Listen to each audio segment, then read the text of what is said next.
처음 가는 곳에 도착하려면은 길이 생소하기 때문에 그 길을 잘 갈 수 있도록 알려주는 사람이 있어야 됩니다. 요즘에는 내비게이션이 있고 또 핸드폰에 앱이 있습니다. 그래서 내비게이션이나 앱을 찾아서 가면 됩니다. 그런데 이 내비게이션이 저 같은 경우는 틀리는 경우가 있었습니다. 제주에서 내비게이션을 켜고 후배 목사님 교회 찾아가려고 하는데 10분 거리인데 20분이 걸리는 거예요. 자꾸 산으로 인도해가지고 나중에 말목장이 나오는 겁니다. 산 중턱까지 올라갔다가 이 내비게이션이 틀렸다는 걸 알 수가 있었습니다. 한 번은 괌에 제가 대체 설교자로 그 교회에 사역을 맡아서 진행하는데 앱을 가지고 이렇게 따라서 가는데 따라서 가다 보니까 너무 깊숙한 곳으로 가는 겁니다. 그랬더니 나중에 도착해 보니까 미군 부대의 기지에 도착을 했습니다. 교회 숙소로 들어가야 되는데 미군 부대 기지 들어가서 얼마나 당황스러웠는지 모릅니다. 이렇게 내비게이션 앱 기계가 오류가 날 수가 있습니다.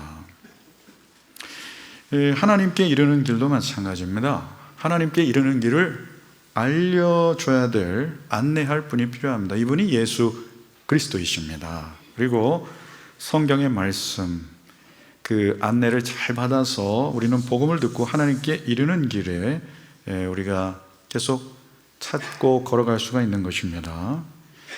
오늘 들려주시는 이 복음의 메시지들이 하나님의 사랑의 초대입니다. 하나님께서는 예수님 안에서 누구에게나 길을 열어주셨고 그 길은 틀림이 없는 길입니다. 그 길은 또한 전해주는 사람을 통해서 우리에게 들려오게 됩니다. 전해주는 사람이 꼭 있어야 됩니다. 그리고 그 복음을 전하는 길, 복음을 받고 또 하나님께로 이르는 여정을 가는 모든 길은 아름답다, 너무 아름답다 이렇게 말씀하십니다. 이 길에 관해서 복음의 세 가지 측면을 함께 살펴보면서 나누는, 우리가 나가야 될 길에 관해서 함께 말씀을 나누고자 합니다. 첫째는 복음의 보편성입니다. 13절 함께 읽겠습니다. 누구든지 주의 이름을 부르는 자는 구원을 받으리라. 복음의 길은 활짝 열린 길입니다. 닫힌 길이 아닙니다. 열린 길입니다. 누구든지가 핵심입니다. 교회는 완벽한 사람들의 모임이 아닙니다. 완벽한 모델을 찾으려고 애쓰지 마십시오. 목회자들 보고도 완벽함을 기대하지 마십시오. 우리는 허물과 죄로 죽었다가 주님의 은혜로 살림을 받았고 또 용서받은 죄인들입니다. 우리는 아직도 공사 중이고 평생에 걸쳐서 우리는 치유와 회복을 지금 겪고 있습니다. 중요한 것은 하나님께로 가는 길이 활짝 열려 있어서 누구든지 갈 수 있다는 겁니다. 누구든지 주의 이름을 부르는 자는 구원을 받으리라. 하지만 세상은 언제나 묻습니다. 당신은 등록하셨습니까? 회원입니까? 자격 있습니까? 조건이 됩니까? 그러나 하나님은 자격을 묻지 않으십니다. 조건을 따지지 않으십니다. 그저 주님의 이름을 부르는 거 이것 하나로 족하십니다. 얼마나 감사합니까? 이 복음은 참 하나님께로 특별하게 초대하시는 겁니다. 사실 자격이 없기 때문에 더 우리를 이렇게 사랑하는 마음으로 초대하시는지 모릅니다. 지식이 많아야 초대받는 것도 아니고 신앙생활 오래 해야 초대받는 것도 아니고 그저 지금 있는 자리에서 하나님의 부르심에 예하고 응답하고 주님의 이름을 부른 자가 구원을 얻는 줄 믿습니다. 아멘. 이렇게 하면 그 한마디에 구원의 문이 활짝 열리게 되고 구원의 대로가 펼쳐지게 되는 것입니다. 그래서 교회는 무슨 장소입니까? 하나님이 누구든지 그 누구든지를 기다리면서 마음을 열고 환대하고 활짝 열어놓고 복음을 들려주기를 바라면서 기다리는 곳입니다. 교회는 환대의 공동체라고도 말합니다. 누구든지 복음을 들을 수 있도록 우리는 활짝 열어놓고 기다립니다. 요한계시록 3장 20절은 하나님께서 우리를 늘 기다리시는 분으로 묘사합니다. 함께 읽겠습니다. 볼지어다 내가 문 밖에 서서 두드리노니 누구든지 내 음성을 듣고 문을 열면 내가 그에게로 들어가 그와 더불어 먹고 그는 나와 더불어 먹으리라. 누군가 그리워하고 사랑하는 마음으로 나를 기다려준다고 생각해 보십시오. 얼마나 감사하고 얼마나 감동적입니까? 하나님은 자격이나 조건을 묻지 않으시고 주님의 이름을 부르고 그저 주님을 믿고 따르는 것, 이거 하나로 충분하다고 하십니다. 그래서 복음은 누구든지 보편적이고 복음은 충분성, 주님의 이름을 부르는 것 하나로 모든 조건을 충족시킵니다. 세상은 그렇지 않습니다. 누구에게나 열려있지 않습니다. 차별이 없는 것을 찾기가 어렵습니다. 사람들의 마음은 이렇게 닫혀 있습니다. 이 차별이 존재하는 세상 한복판에서 살아가는 것 자체가 고단한 삶의 연속일 수가 있습니다. 그럴 때 복음을 들으십시오. 하나님은 사람을 절대로 차별하지 않으십니다. 갈라디아서 3장 28절 읽겠습니다. 너희는 유대인이나 헬라인이나 종이나 자유인이나 남자나 여자나 다 그리스도 예수 안에서 하나이니라. 일반이라. 그러니까 차별이 없다.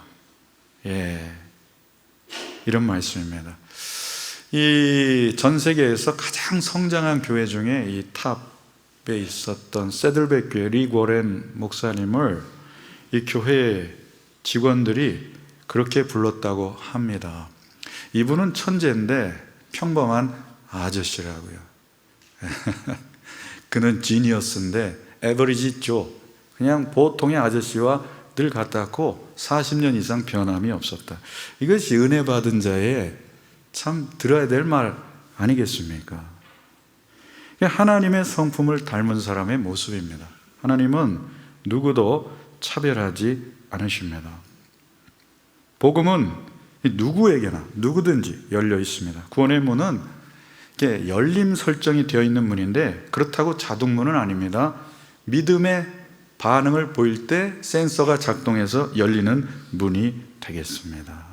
마음속에 주님을 모시고 있고 주님을 신뢰하고 믿는 사람, 그러한 사람에게는 하나님께로 가는 길이 언제나 열리게 됩니다. 이것이 복음의 보편성에 누구든지 그 길을 들어갈 수가 있습니다. 예수님을 믿는 자, 내가 곧 길이라고 말씀하셨습니다. 그 길을 통해서 하나님께로 들어가게 되는 것입니다. 이렇게 복음의 보편성, 누구든지 주의 이름을 부른 자가 구원 얻을 수 있기 때문에 우리는 그 복음으로 계속 초대해야 하는 것입니다. 그래서 두 번째 나누는 것은 복음의 파송성입니다. 복음은 전하지 않으면, 가서 전달하지 않으면 들을 수 없다는 겁니다. 14절 읽겠습니다.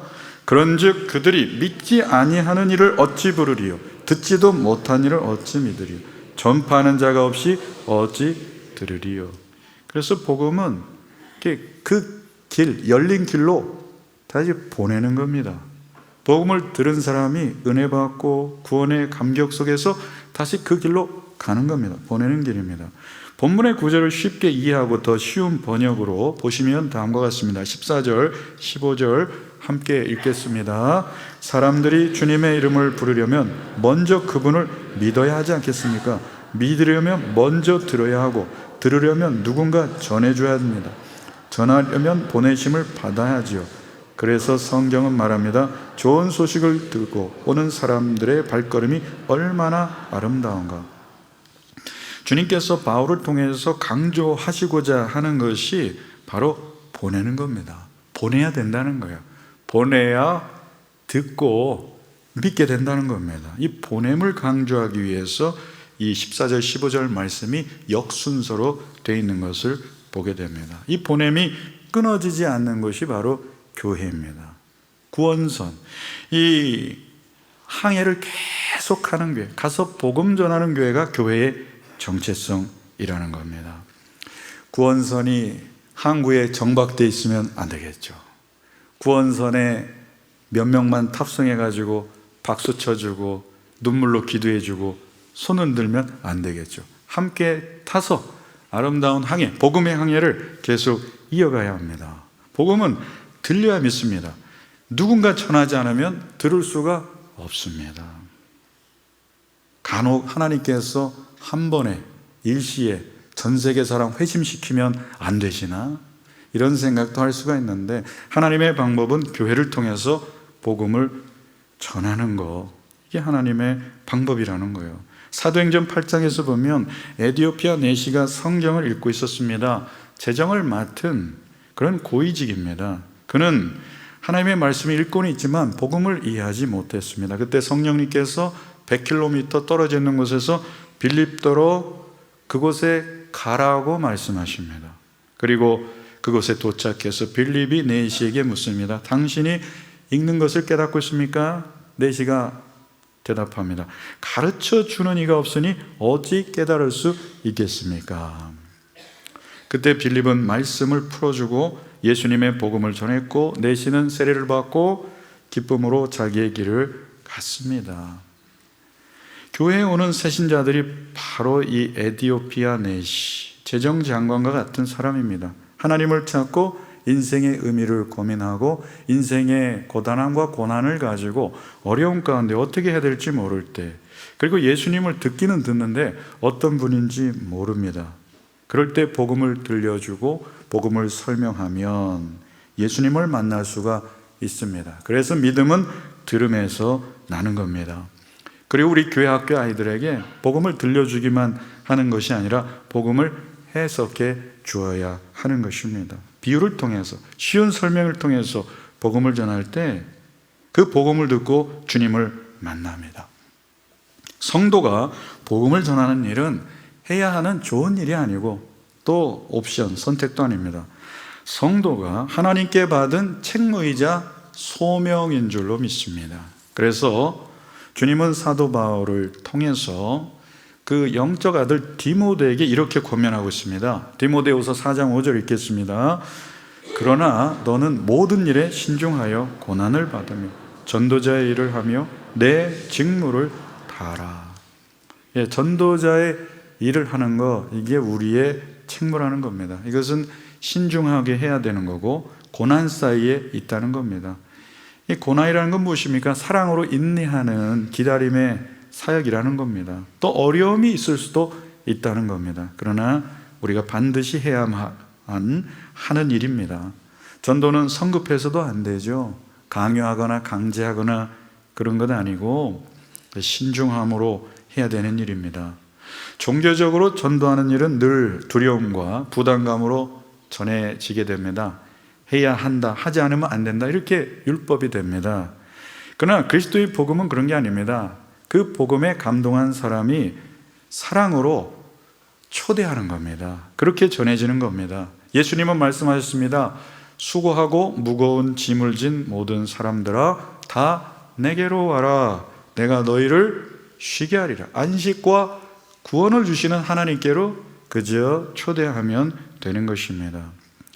그래서 복음은 율법의 명령이 아니라 초대입니다. 사랑의 초대예요. 진짜 전도자는 사람을 강요하거나 강제하지 않고 사랑으로 기다려주고 이끌어줍니다. 바울은 디모데에게 전도자의 일을 하라고 했습니다.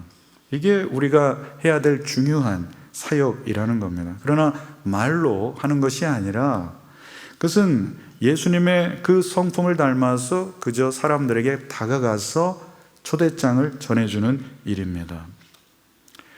이 전도를 가장 잘한 미국 교회에서 나온 그 책을 보면 Just Across the Room, 그 방을 그저 가로질러 가라. 그러면 그 방의 끝에 사람이 있고 그 사람과 어떤 대화를 할지는 그 주님께서 인도해 주실 것이다. 그 방을 가로질러 갈 수 있는 용기를 내라. 이렇게 얘기합니다. 주님께 맡기고 성령의 역사가 있도록 기도하지만 다가가는 일은 우리가 해야 된다는 거예요. 사랑하는 여러분, 이번 새생명 축제에 사랑하는 가족을, 사랑하는 이웃을 초대해 보시기 바랍니다. 이렇게 말씀드리니까 다른 교회에 잘 나가는 자녀를 갖다가 교회 오라고 그런 건 말고요, 예수님을 조금 방학하고 있는 그런 자녀나 지인이 있다면 잠깐 와서 좋은 기회가 있으니까 말씀을 들어보라고 이렇게 초대하는 겁니다. 그래서 그리스도의 복음은 사랑의 초대입니다. 복음이란 무엇입니까? 복된 소식이에요. 굿뉴스, 좋은 소식입니다. 그리고 기쁜 소식입니다. 하나님이 당신을 사랑하시고 당신을 위해 놀라운 계획을 갖고 계심을 들려주는 겁니다. 그 사랑은 말로만 전해진 게 아니라 십자가의 사랑으로 확증이 되었습니다. 예수님을 만나면 하나님이 나를 얼마나 사랑하시는지를 경험하게 되고 그 사랑의 능력으로 이 땅을 넉넉히 버티고 이기며 살아가게 됩니다. 로마서 5장 8절, 우리가 아직 죄인 되었을 때 그리스도께서 우리를 위하여 죽으심으로 하나님께서 우리에 대한 사랑을 확증하셨나니라. 우리는 사랑에 목마르고 인정에 목마르고 사랑 조금 받으려고 더 큰 사랑 투자하고 이렇게 살아가지만, 나를 위해 목숨 버린 그 희생의 사랑, 십자가의 사랑을 눈을 감고 기도하고 예배할 때 그 만날 수 있다는 거예요. 그 어마어마한 사랑을 경험한 사람은 사람의 사랑과 인정에 목매어서 살아가지 않습니다. 넘치는 그 사랑으로 인해서 그 사랑을 나누어주고 거둘 생각을 하지 않는 것입니다.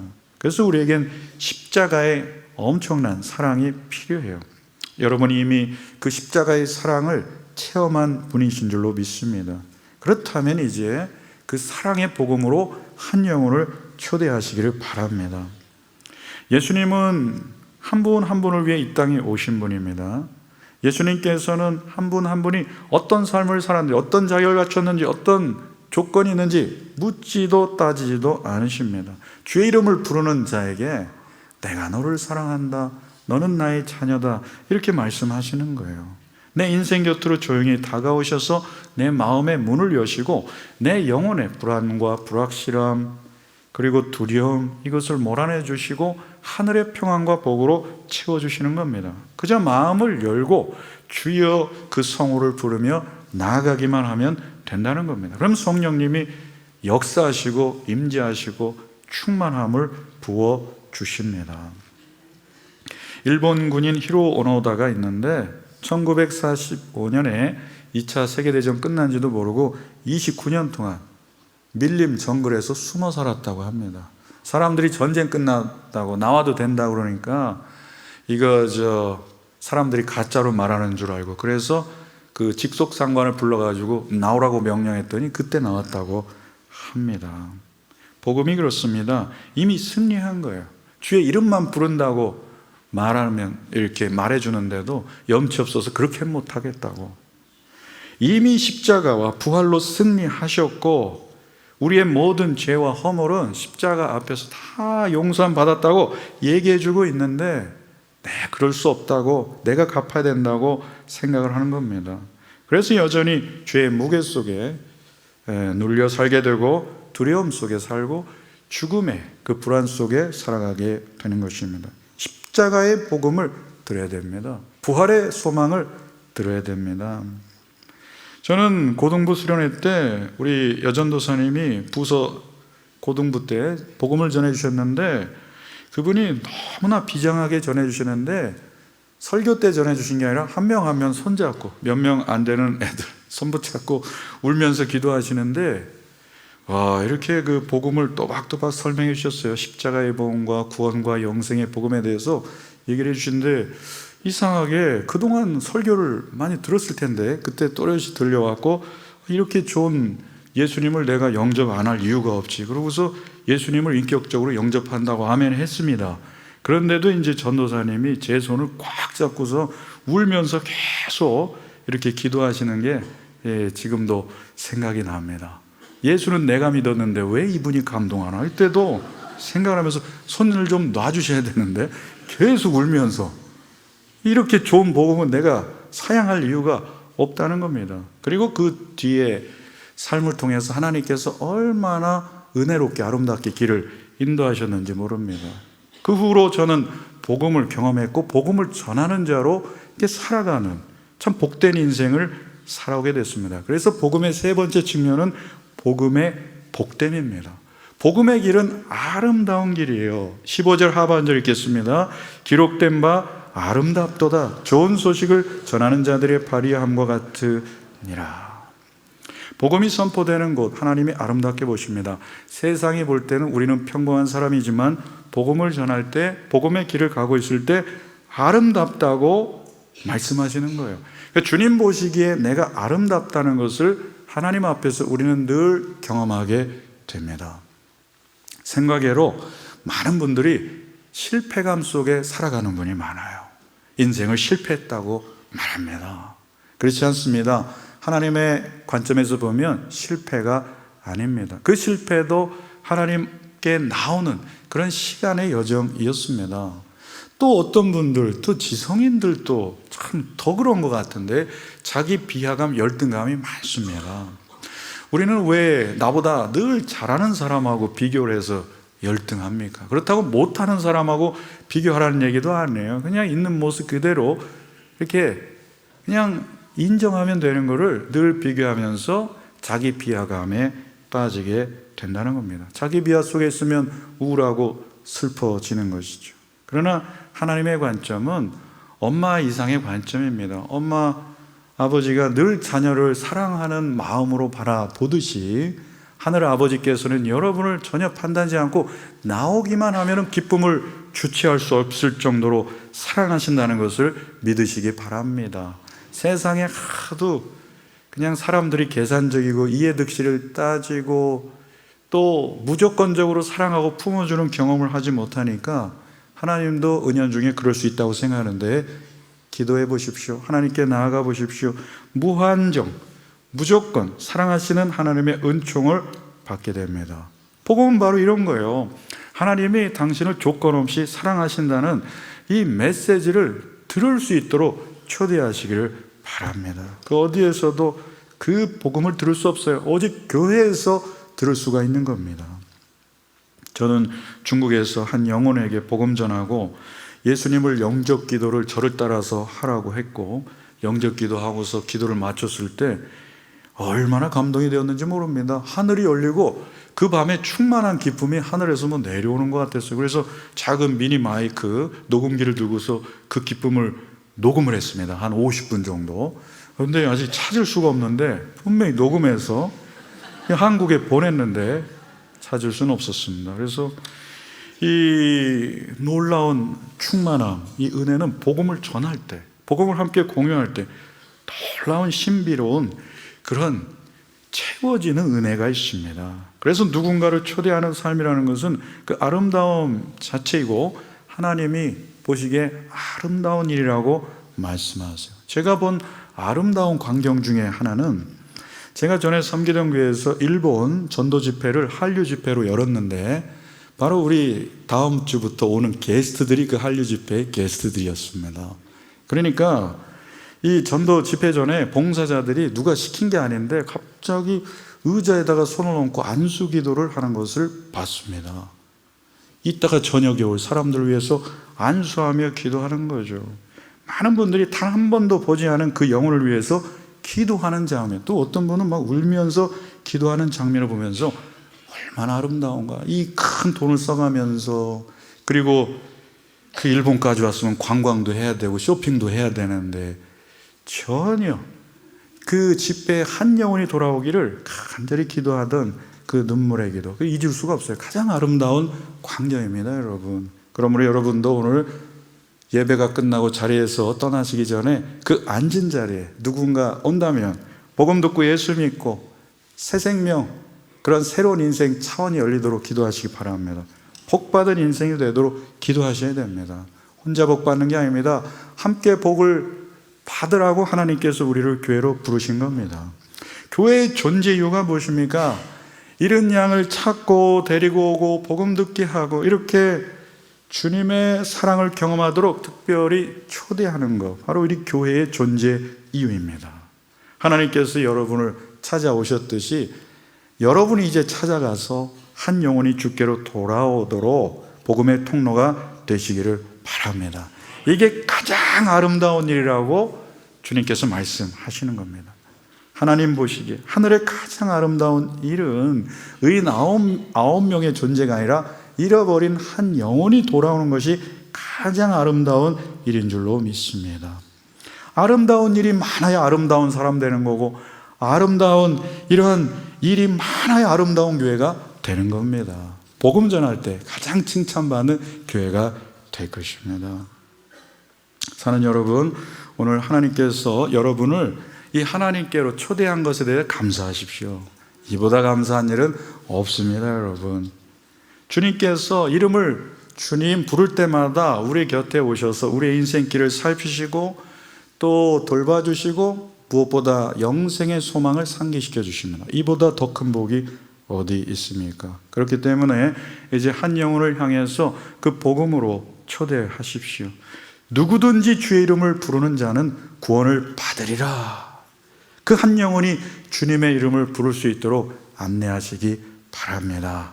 전도의 열매가 충만한 11월이 되기를 위해서 기도해 주시기 바랍니다. 하나님의 사랑과 축복이 한 주간도 여러분과 가정 안에 충만하시기를 축원합니다.